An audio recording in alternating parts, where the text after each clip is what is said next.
Hello friends, welcome to L K academy. मैं आकाश मेहता। आज हम डिस्कस करेंगे current affairs June third week के। Let's start with the first news. हमारी पहली न्यूज़ है फ्रेंड्स कि अभी रिसेंटली एक ग्लोबल डीपीआई समिट का आयोजन किया गया था। कहाँ पे?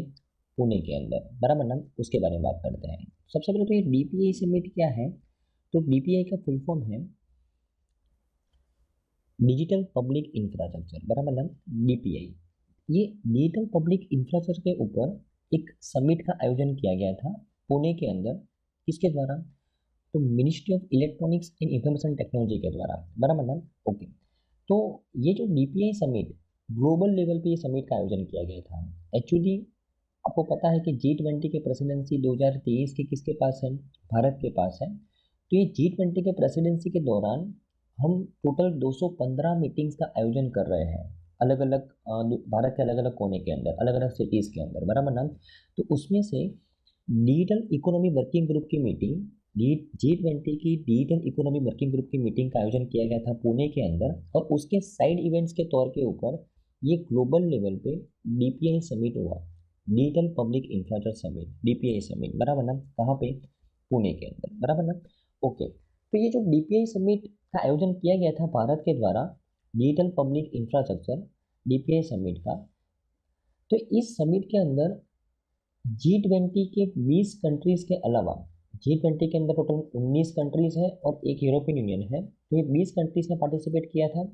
उसके अलावा 9 अदर कंट्रीज के तरफ भी पार्टिसिपेशन किया गया था, बराबर ना। Like Suriname, Armenia, Sierra Leone, Tanzania, Antigua, Barbuda, Kenya, Sri Lanka, Malawi, Trinidad and Tobago, बराबर ना। तो G20 की मेंबर कंट्रीज के अलावा 9 अदर कंट्रीज के द्वारा भी पार्टिसिपेट किया गया था ये डीपीआई समिट के अंदर, डिजिटल पब्लिक इंफ्रास्ट्रक्चर समिट के अंदर। फिर डीपीआई समिट का मेन ऑब्जेक्टिव क्या है कि जो G20 कंट्रीज के अंदर जो डिजिटल पब्लिक इनिशिएटिव्स वो लोग इम्प्लीमेंट करवा रहे हैं अपने देश के अंदर। फॉर एग्जाम्पल भारत के अंदर जैसे हम आधार कार्ड इम्प्लीमेंट करवा रहे हैं। आधार कार्ड के साथ हमने किस तरीके से बैंक अकाउंट्स को लिंक किया है, किस तरीके से लोगों के डेटास को लिंक किया है। फॉर एग्जाम्पल हम Ayushman Bharat digital mission implement करवा रहे हैं। ये आयुष्मान भारत डिजिटल मिशन के अंदर हम किस तरीके से जो पब्लिक का जो हेल्थ रिकॉर्ड है, किस तरीके से हम डिजिटाइज कर रहे हैं। तो ये सब एक पर्टिकुलर देश के द्वारा जो डिजिटल इनिशिएटिव लिए गए हैं, बराबर ना, सिटीजन्स को एफिशिएंट वे में पब्लिक सर्विस देने के लिए, बराबर ना। तो वो डिजिटल इनिशिएटिव्स, वो डिजिटल पब्लिक इंफ्रास्ट्रक्चर, वो किस तरीके से एक पर्टिकुलर देश के द्वारा डेवलप किया गया है, वो सभी के बारे में यहाँ पे इंफॉर्मेशन दी गई है। किसको दी गई है? तो 9 कंट्रीज, जो G20 के अलावा जो 9 कंट्रीज ने पार्टिसिपेट किया है, आप देख सकते हो ये सब लीस्ट डेवलप कंट्रीज है। तो ये कंट्रीज को G20 कंट्रीज के द्वारा जो डिजिटल इनिशिएटिव्स लिए गए वो किस तरीके से लिए गए हैं, क्या क्या उसके पीछे लॉजिक क्या है, उनका मोटिव क्या है, किस तरीके से उसको डेवलप किया गया है, वो यहाँ पे उनको नॉलेज एक्सचेंज किया गया है इस समिट के दौरान, ग्लोबल डीपीआई समिट के दौरान, बराबर ना। ओके। और इंडिया ने भी अपनी जो डिजिटल इनिशिएटिव्स हैं उसका नाम इंडिया ने क्या रखा है? India stack. इंडिया के जितनी भी डिजिटल इनिशिएटिव्स हैं, आप अगर ये वेबसाइट के ऊपर जाओगे, इस पोर्टल के ऊपर जाओगे, इंडिया स्टैक, आपको इंडिया के सभी डिजिटल इनिशिएटिव्स के बारे में इंफॉर्मेशन मिल जाएगी, बराबर ना।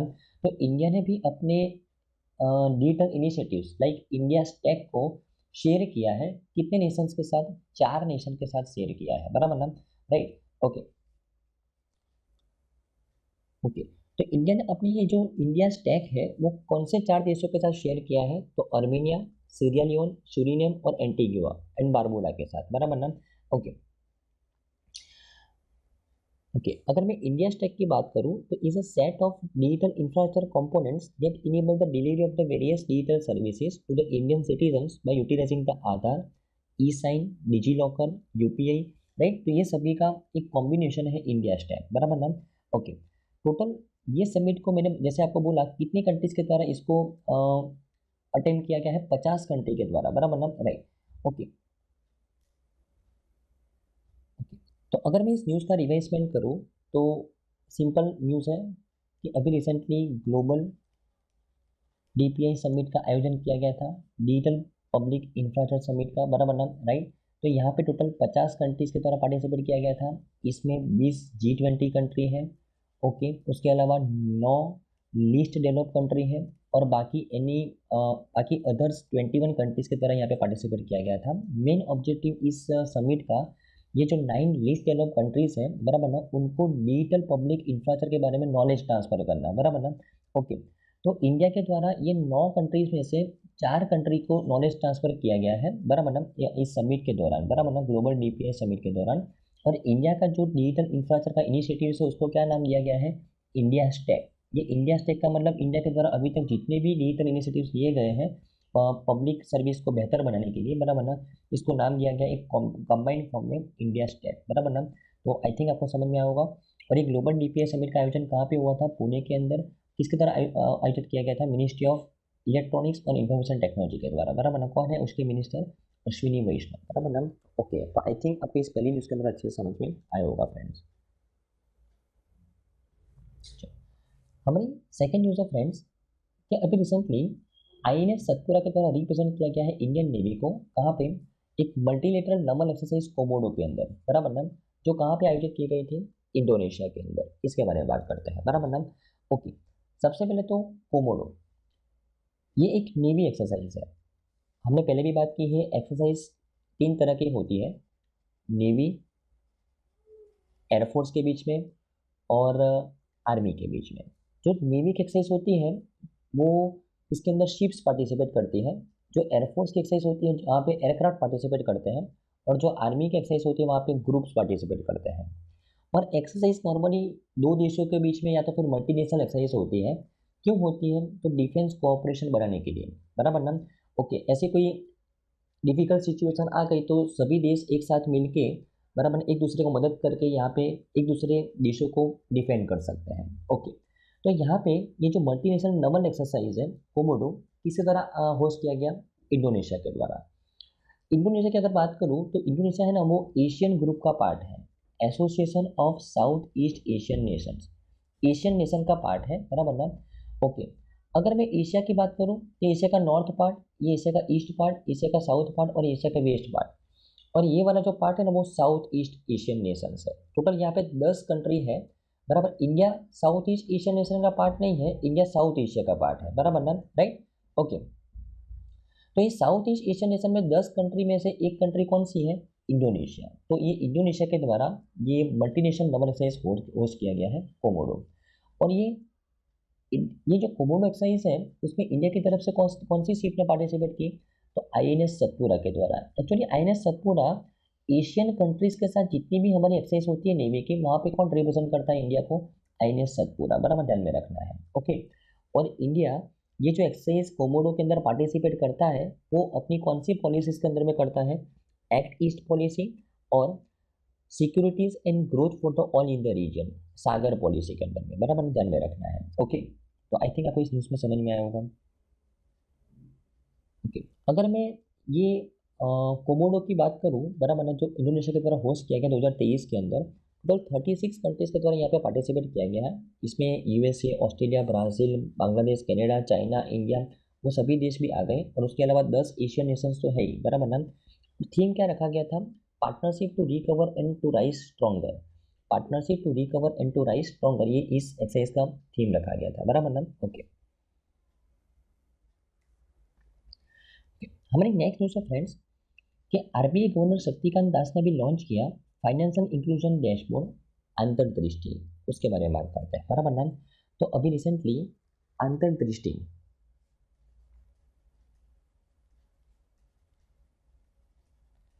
एक फाइनेंशियल इंक्लूजन डैशबोर्ड लॉन्च किया गया है। फाइनेंशियल इंक्लूजन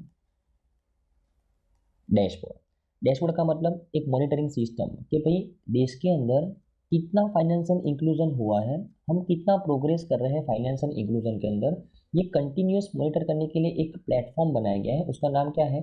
अंतर्दृष्टि। किसके द्वारा बनाया गया है? RBI के द्वारा बनाया गया है, रिजर्व बैंक ऑफ इंडिया के द्वारा, बराबर ना।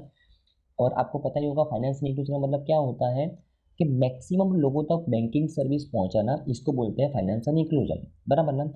फॉर एग्जांपल अगर मैं बात करूं तो पीएम किसान योजना के बारे में आपको पता होगा, प्रधानमंत्री किसान सम्मान निधि। ये पीएम किसान योजना के अंडर में फार्मर्स को 6,000 रुपया पर ईयर दिया जाता है 2000 के 3 इंस्टॉलमेंट के अंदर।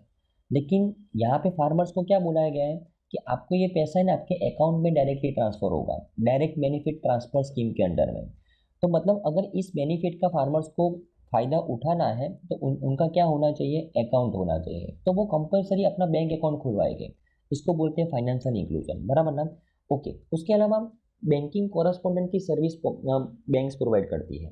फॉर एग्जांपल, अगर ऐसा कोई जगह कि जहाँ पे मात्र 200-300 लोग रहते हैं, फॉर एग्जांपल एक छोटा सा गांव है जहाँ पे मात्र 200-300 लोग रहते हैं, और ये 200-300 लोग के लिए बैंक अपनी ब्रांच वहाँ पे नहीं खोलेगी, लेकिन बैंक क्या करती है, एक बैंकिंग कॉरेस्पॉन्डेंट वहाँ पे अपॉइंट करता है। बैंकिंग कॉरेस्पॉन्डेंट कोई भी व्यक्ति हो सकता है, ऐसा नहीं कि भाई कोई बैंक का पर्सनली हो। बैंकिंग कॉरेस्पॉन्डेंट कोई किराना वाले दुकान वाला भी हो सकता है, कोई पान पार्लर वाला भी हो सकता है, जहाँ पे गाँव के लोग फ्रिक्वेंटली आते हैं। तो बैंक क्या उसको ऑथोराइज करेगी कि भाई मेरे बिहाफ से तुमको सर्विस प्रोवाइड करनी है, मैं तुझको एक इंस्ट्रूमेंट देता हूँ जिसको हम बोलते हैं point of sale, sorry micro ATM.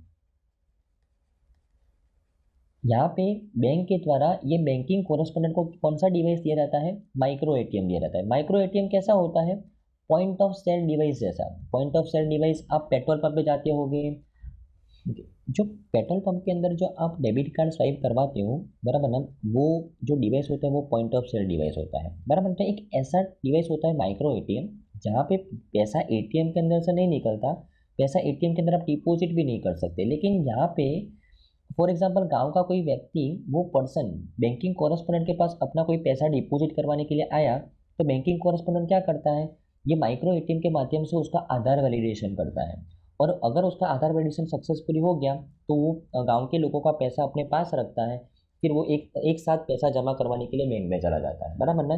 तो ये जो बैंकिंग सर्विस बैंकिंग कॉरेस्पोंडेंट के माध्यम से गाँव के लोगों तक पहुँचाने की प्रक्रिया को क्या बोलते हैं, फाइनेंशियल इंक्लूजन, बराबर ना। तो देश के अंदर ऐसा फाइनेंशियल इंक्लूजन का प्रोग्रेस कितना हो रहा है, कितने लेवल पे है, उसको कंटिन्यूस मॉनिटर करने के लिए आरबीआई ने एक प्लेटफॉर्म लॉन्च किया है, अंतर्दृष्टि, बराबर ना, ध्यान में रखना है। ओके ओके, अगर मैं आरबीआई के एक और इनिशिएटिव के बारे में बात करूं, तो आरबीआई है ना, हर साल फाइनेंशियल इंक्लूजन इंडेक्स भी लॉन्च करता है, जहां पे वो स्टेट गवर्नमेंट्स को रैंक प्रोवाइड करता है कि वो कौन कौन से स्टेप्स ले रहे हैं, वो कौन कौन सी पॉलिसीज को इम्प्लीमेंट कर रहे हैं to achieve the financial inclusion, बराबर ना। तो ये जो फाइनेंशियल इंक्लूजन आरबीआई 2021 से ले रहा है, बराबर ना। तो यहाँ पे 3 पैरामीटर के ऊपर आरबीआई के द्वारा रैंक प्रोवाइड किया जाता है पर्टिकुलर स्टेट्स को। कौन कौन से 3 पैरामीटर के ऊपर, एक्सेस, यूसेज और क्वालिटी। एक्सेस का वेटेज कितना है, 35% वेटेज है, यूसेज का कितना है 45%, और क्वालिटी का कितना है 20%, बराबर ना। ओके, मतलब ये 3 फैक्टर में अगर कोई राज्य ने यूसेज के ऊपर फोकस किया तो उसका रैंक ऊपर जाएगा, क्वालिटी का सबसे कम वेटेज है, बराबर ना। ओके ओके, अगर मैं आरबीआई की बात करूं friends, reserve bank of India की, तो उसके गवर्नर कौन है, शक्तिकांत दास। ये आरबीआई के 25 नंबर के गवर्नर है, ध्यान में रखना है।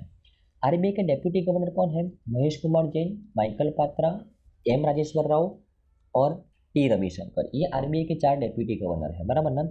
ओके, उसके अलावा अगर मैं उसका हेडक्वार्टर की बात करूँ तो कहाँ पे है, मुंबई महाराष्ट्र के अंदर, और उसका एस्टैब्लिशमेंट कब हुआ था, 1 अप्रैल 1935 को हुआ था, बराबर ना। तो आई थिंक आपको इस न्यूज़ में अच्छे से समझ में आ गया होगा। हमारे नेक्स्ट न्यूज़ है फ्रेंड्स कि अभी recently ministry of skill development और एंटरप्रेन्योरशिप के द्वारा एक प्रोजेक्ट लॉन्च किया गया, प्रोजेक्ट गजपति टू गेवन, बराबर ना। और इसके बारे में बात करते हैं।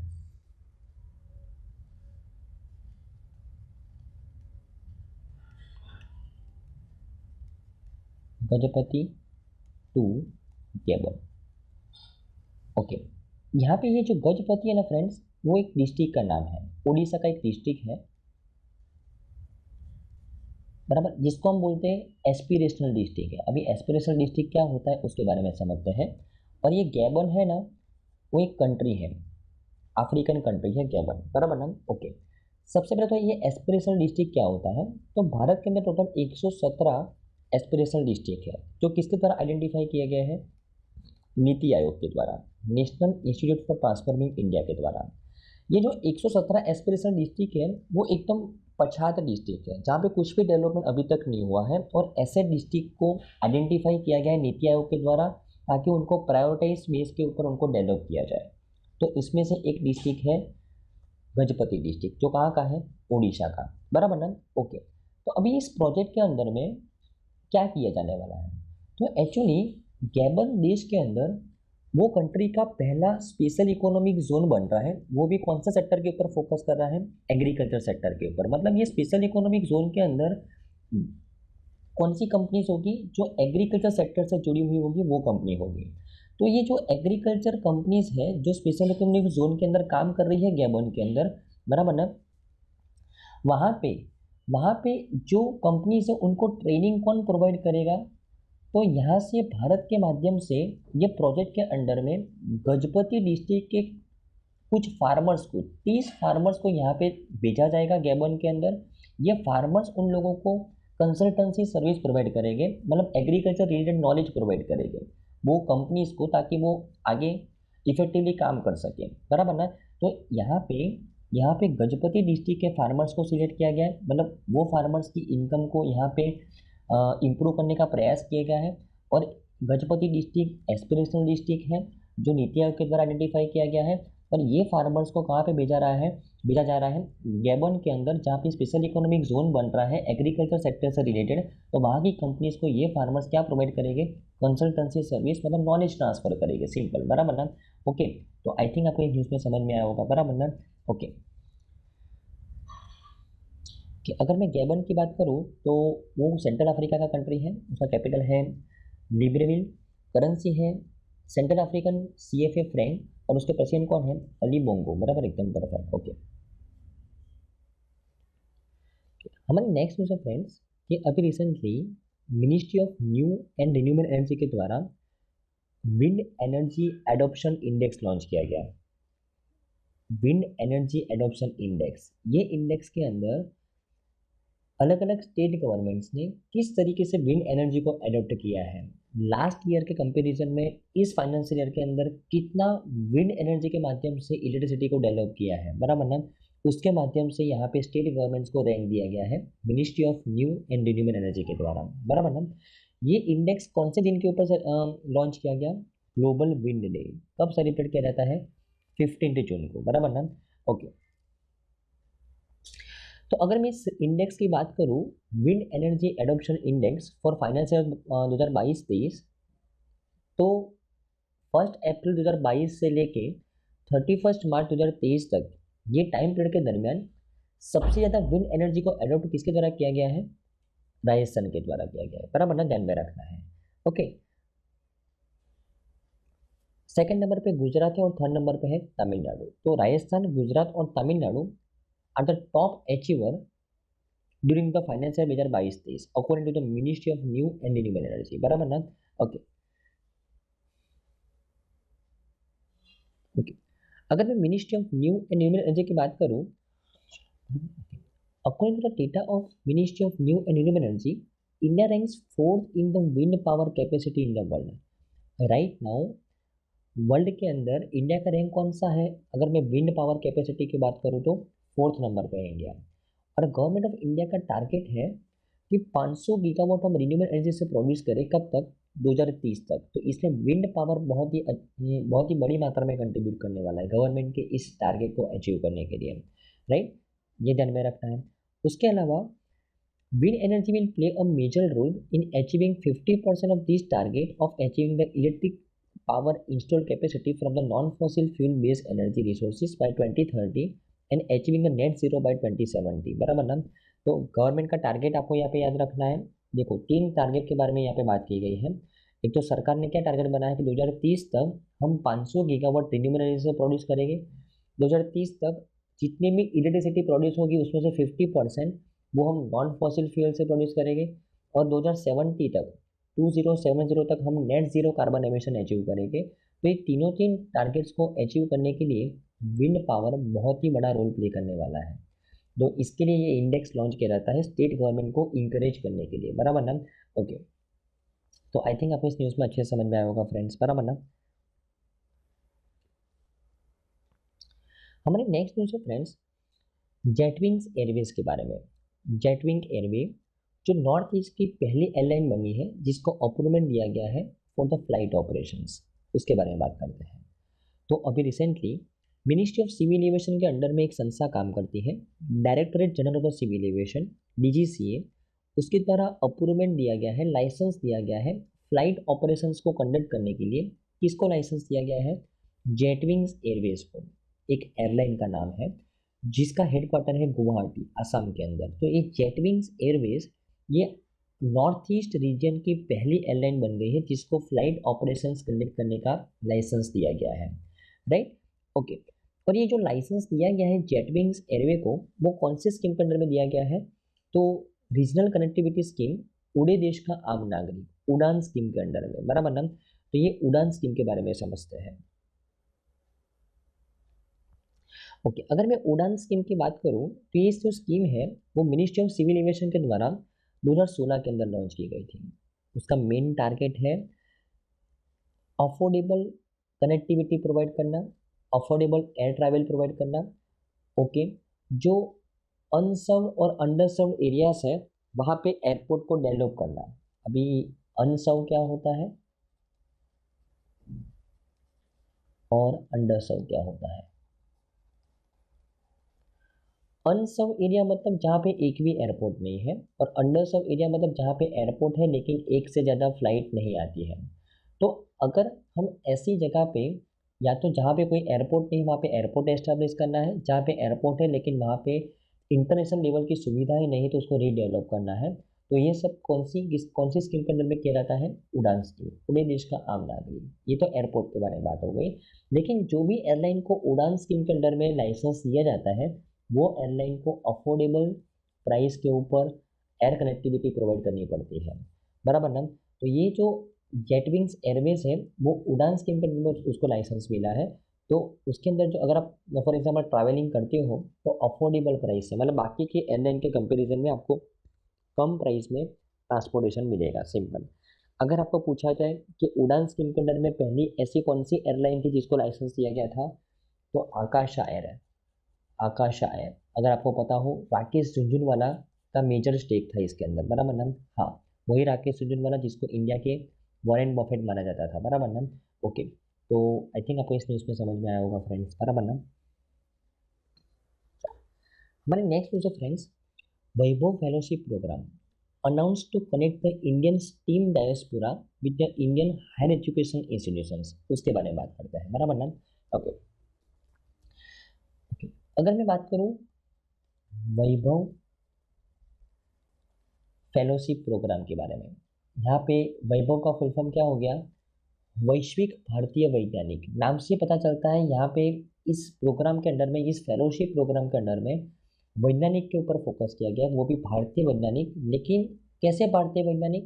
वैश्विक भारतीय वैज्ञानिक, मतलब जो इंडियन साइंटिस्ट वो बाहर, देश के बाहर अच्छे अच्छे, मतलब बड़े बड़े इंस्टीट्यूट के अंदर अपनी सर्विस प्रोवाइड कर रहे हैं, रिसर्च कर रहे हैं, फैकल्टीज़ हैं, उनको बोला गया है कि भाई आप अपना नॉलेज हमारी हायर एजुकेशन इंस्टीट्यूशन के अंदर प्रोवाइड कीजिए, हम आपको उसके बदले में फेलोशिप देंगे। तो ये कौन से स्कीम के अंदर में? वैभव फेलोशिप स्कीम के अंदर में, बराबर ना। भारतीय वैज्ञानिक जो बाहर, देश के बाहर सर्विस प्रोवाइड कर रहे हैं, अच्छे अच्छे संस्था में रिसर्च कर रहे हैं, फैकल्टी है, उनको बोला गया है कि आप इंडियन इंस्टीट्यूशन के अंदर अपना नॉलेज ट्रांसफर कीजिए, हम आपको उसके बदले में फेलोशिप प्रोवाइड करेंगे वैभव स्कीम के अंदर में, बराबर ना, ओके। और यहाँ पे कौन से सेक्टर्स के साइंटिस्ट के बारे में बात चल रही है? तो स्टीम सेक्टर के, स्टीम का फुल फॉर्म है साइंस, टेक्नोलॉजी, इंजीनियरिंग, मैथमेटिक्स और मेडिसिन। ये 5 सेक्टर्स के अंदर जो साइंटिस्ट, जो भारतीय साइंटिस्ट बाहर अपनी सेवा प्रोवाइड कर रहे हैं, उनको बोला गया है कि भाई आप इंडियन हायर एजुकेशन संस्था के अंदर अपनी सेवा प्रोवाइड कीजिए, हम आपको फेलोशिप प्रोवाइड करेंगे, बराबर ना। वैभव फेलोशिप प्रोग्राम के अंडर में ये फेलोशिप प्रोग्राम किसके द्वारा लॉन्च किया गया है? Department of science and technology, ministry of science and technology के द्वारा लॉन्च किया गया है, बराबर ध्यान में रखना है, ओके। हमारे नेक्स्ट क्वेश्चन फ्रेंड्स कि India has become a global leader in lead zero certifications, उसके बारे में बात करते हैं, बराबर ना, ओके। सबसे पहले तो ये न्यूज़ को समझने से पहले ग्रीन बिल्डिंग क्या होता है उसको समझते हैं। ग्रीन बिल्डिंग,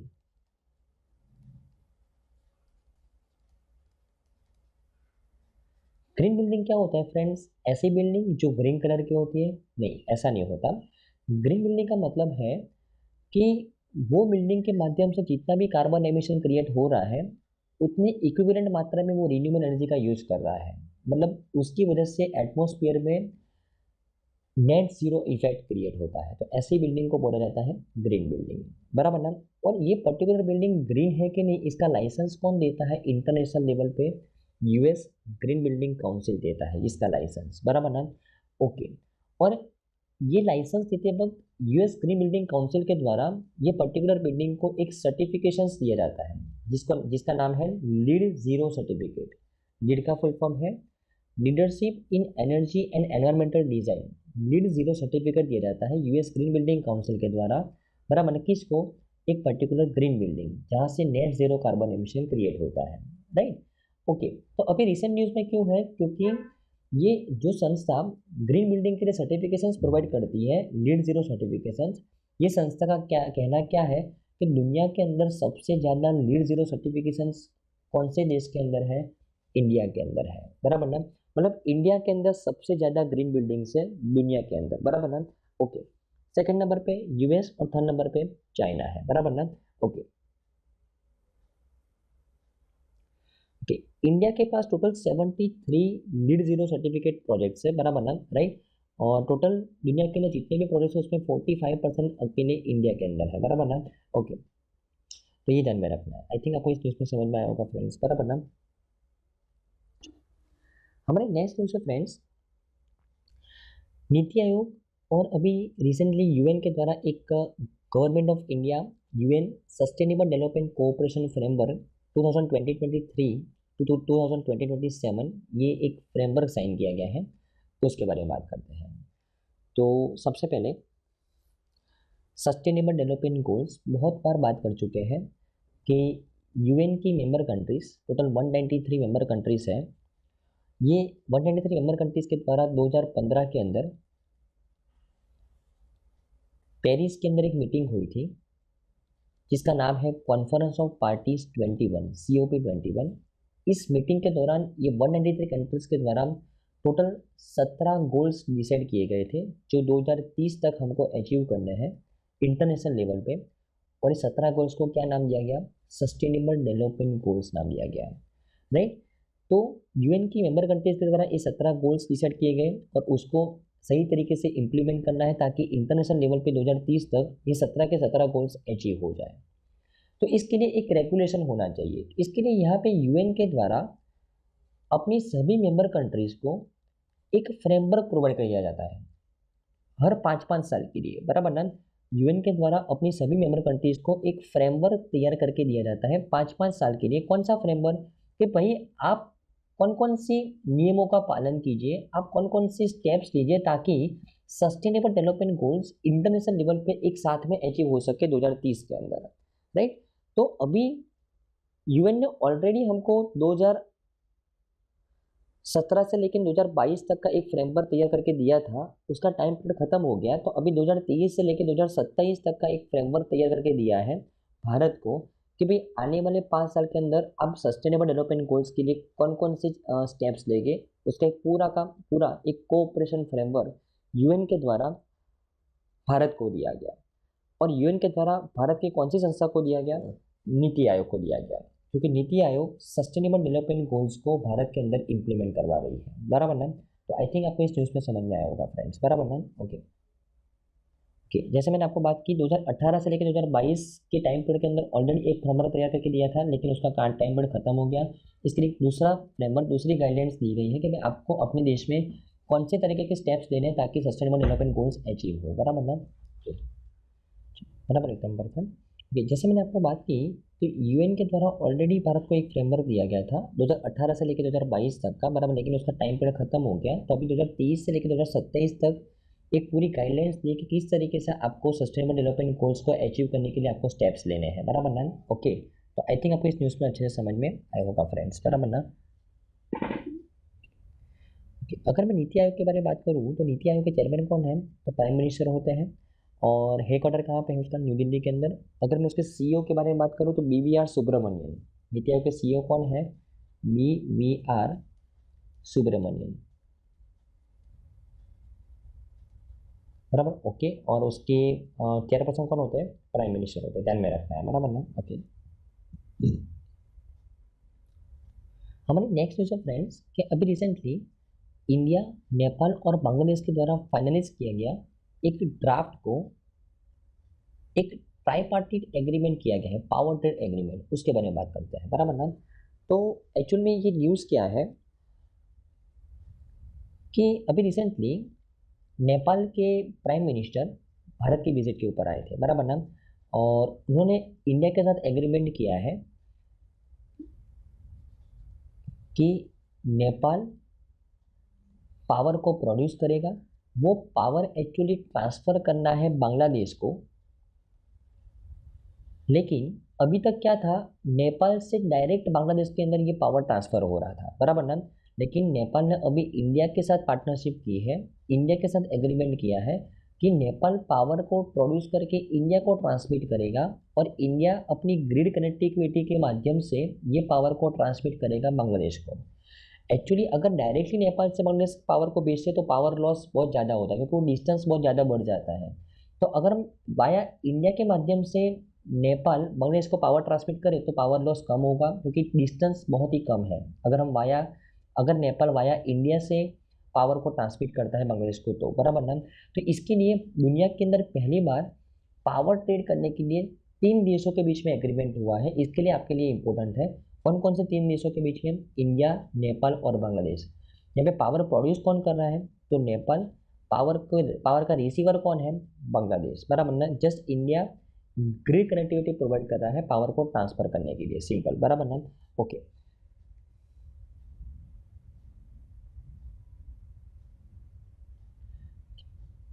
ओके, इंडिया जितनी भी एनर्जी कोऑपरेशन वाली जो स्टेप्स लेता है नेबरिंग कंट्रीज के साथ, वो कौन सी पॉलिसी के अंडर में लेता है, नेबरहुड फर्स्ट पॉलिसी के अंडर में लेता है, बराबर ना, okay. India has constructed the electricity transmission infrastructure in the Nepal and Bangladesh and help both the countries to build the cross border pipelines, बराबर ना, ओके।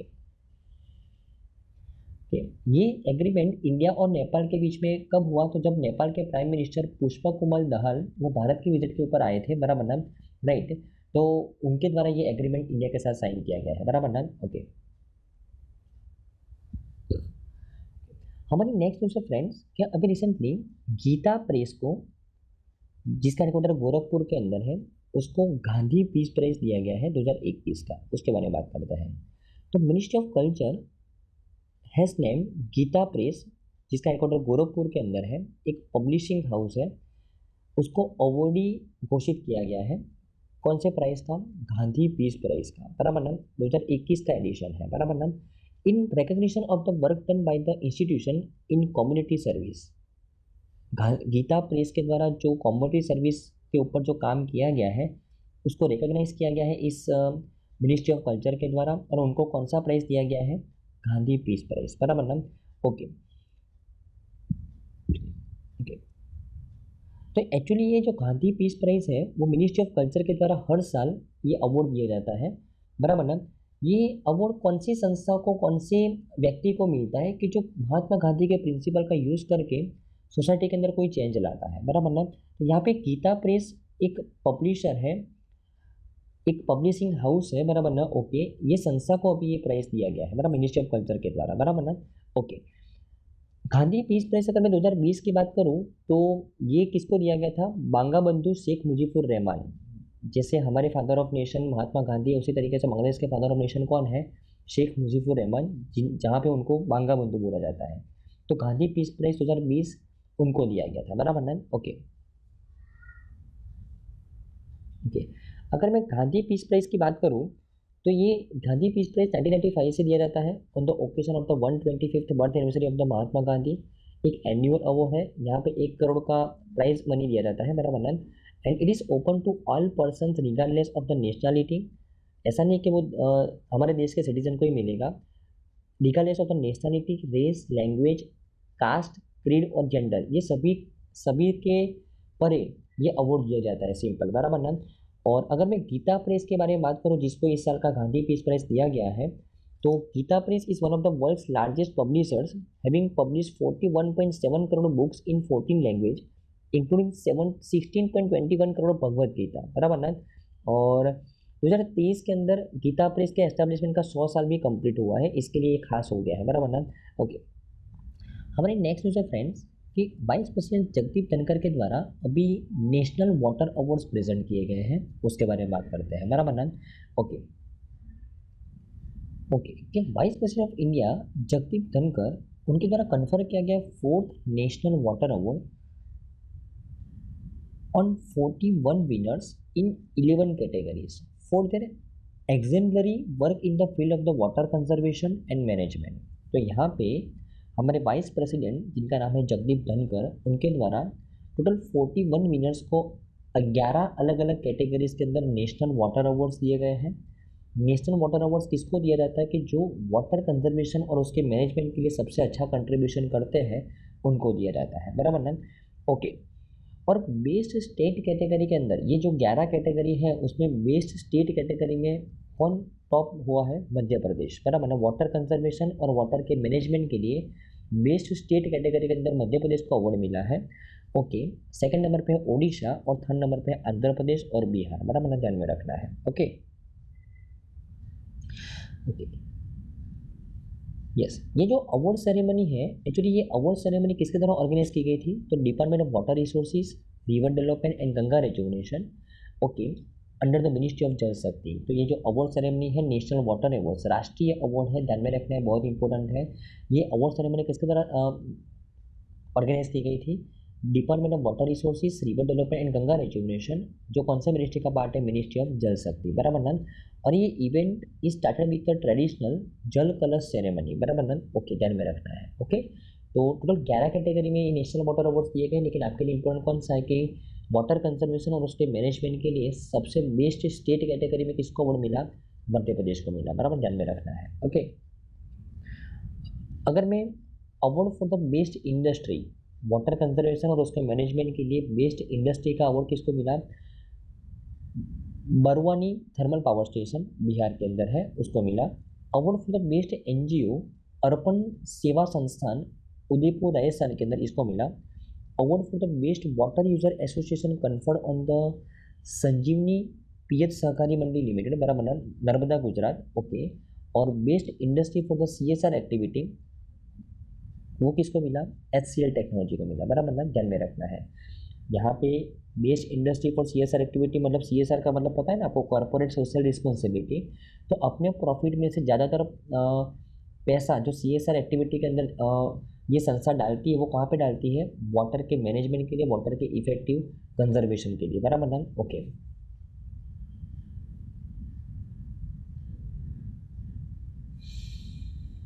ओके, अगर मैं अवार्ड सेरेमनी के की पॉइंट्स के बारे में बात करूं, तो मिनिस्ट्री ऑफ जल शक्ति हैज़ इफेक्टिवली एग्जीक्यूटेड द जल जीवन mission which exemplifies the objectives of the quantity, quality and continuity, बराबर ना। and the public representatives, media and civil society organizations are urged to support the officers or staff of the Ministry of Jal Shakti in implementation of their schemes and programs, बराबर ना। तो यहाँ पे आपको ध्यान में रखना है कि वाटर के कंजर्वेशन के लिए मिनिस्ट्री ऑफ जल शक्ति की तरफ कौन सा मिशन लॉन्च किया गया है? जल जीवन मिशन, बराबर ना। ये जो जल जीवन मिशन मिनिस्ट्री ऑफ जल शक्ति जो इम्प्लीमेंट कर रही है, वो पब्लिक रिप्रेजेंटेटिव्स, मीडिया और सिविल मतलब सिटीजन्स का साथ लेके कर रही है, सिंपल, बराबर ना। ओके, तो यहाँ पे ये जो अवार्ड है मिनिस्ट्री ऑफ जल शक्ति के द्वारा दिया गया है, national water awards, Madhya Pradesh best state category में है, ध्यान में रखना है। ओके, चलो, अगर मैं नेशनल वाटर अवार्ड्स के बारे में बात करूँ, तो national water awards were launch in 2018 by department of the water resources, river development and Ganga rejuvenation, जो मिनिस्ट्री ऑफ जल शक्ति का पार्ट है। These are the part of the ongoing nationwide drive of the जल समृद्ध भारत और वाटर प्रॉस्परस इंडिया। ये initiative under में ये award दिया जाता है, बराबर ना। ओके, अगर मैं जल शक्ति मिनिस्ट्री की बात करूँ, तो मिनिस्टर ऑफ जल शक्ति कौन है? गजेंद्र सिंह शेखावत है, बराबर ना, ध्यान में रखना है। Okay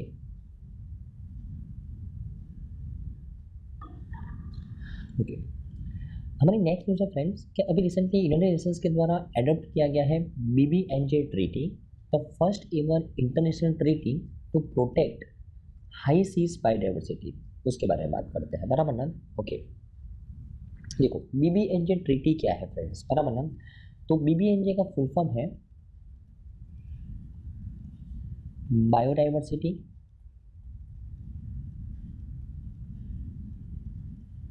beyond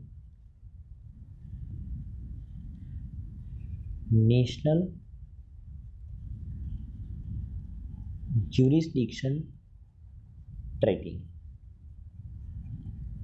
biodiversity beyond national jurisdiction treaty. और ये ट्रीटी को हाई सी ट्रीटी भी बोला जाता है, हाई सी ट्रीटी भी बोला जाता है, बराबर ना। ओके, तो आपके मगज में क्वेश्चन आएगा कि भाई हाई सी क्या होता है। सबसे पहले तो फॉर एग्जाम्पल दो देश हैं, ये देश ए है और ये देश बी है। ओके, ये देश ए के आसपास का, देखो ये देश ए का कोस्टल एरिया है, ये जो मैं डार्क कर रहा हूँ ये कंट्री ए का कोस्टल एरिया है, ये जो मैं डार्क कर रहा हूँ ये कंट्री बी का कोस्टल एरिया है।